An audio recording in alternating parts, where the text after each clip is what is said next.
Bung Karno. Datang dari dua mantap. Pohara jasa. Nah, hari ke-6, hari ke-7 mah datang deh. Ke-8 tetap nanya Bung Karno. Siapa sih? Jangan tanya. Tuh bener baik jaknya. Ini carikan deh.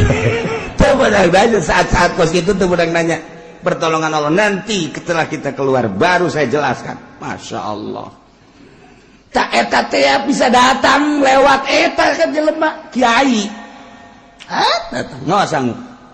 Hari ke-8 ke-9 Belanda mawa itu tempat maitnya naon Kurung Batang. Dianggap pae kan. Dianggap pae kalau jangan mau Kurung Batang. Buka, begitu buka, blok. Nyara kerkarari ada apa? Oh.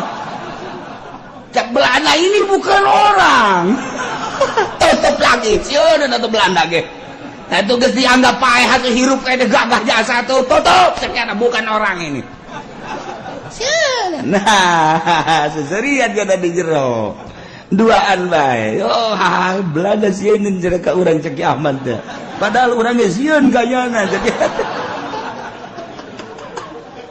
Negara.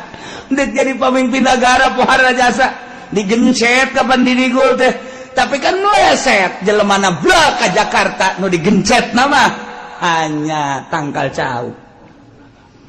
Coba eta bisa kos gitu. Nah setelah diperiksa di bedel kieu dipaehan nu disiapkeun tadi mah mau Kurung Batang kuari mah mau stem disiapkeun begitu asup ka dia langsung tembak bae geus Belanda.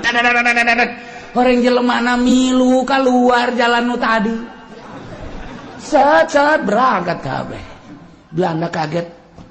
Kemana dia kemana? Bingung Belanda. Yang bisa keluar lewat lubang itu mah bukan orang, setan.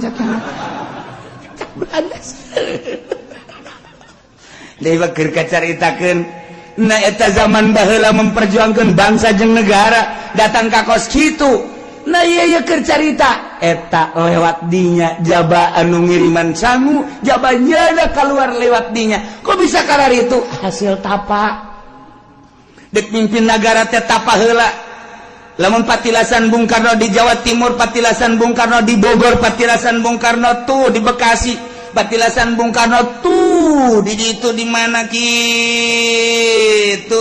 di Ciherang patilasan Bung Karno di dia di Banten tapa Bung Karno mun urang nyaritakeun Padang aya patilasan Bung Karno urang nyaritakeun Aceh aya patilasan Bung Karno etalah endek mimpin sebuah negara tapa heula tah dipimpin ku jelema nu tapakan ngeunaheun urang sebab naon beraninya ngeunaheun.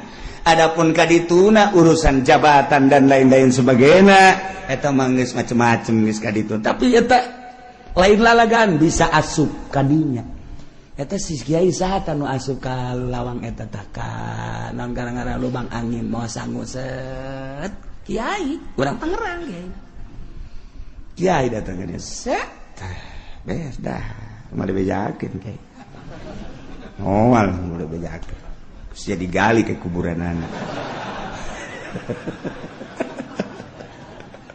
Takut itu kan wahara mimpin negara teh lain lalagaan satu suara. Teu bisa dibobodoh atletik mah. Sakumaha urang teu bisa dibobodohna ketika Saddam Hussein kamari gerak.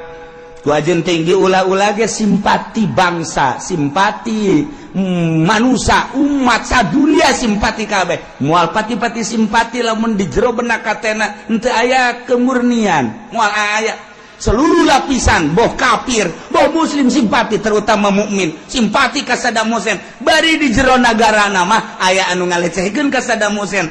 Tapi tetep baik kesimpatian teh teu bisa dibeli lantaran di jero na aya mutiara. Sakumaha simpatina bangsa Indonesia ka Bung Karno lain di Indonesia bae Jepang simpati ka Bung Karno Arab simpati ka Bung Karno bahkan titi mangsa Bung Karno teh ya mun urang ke Mekah atuh aya di Arfah aya titi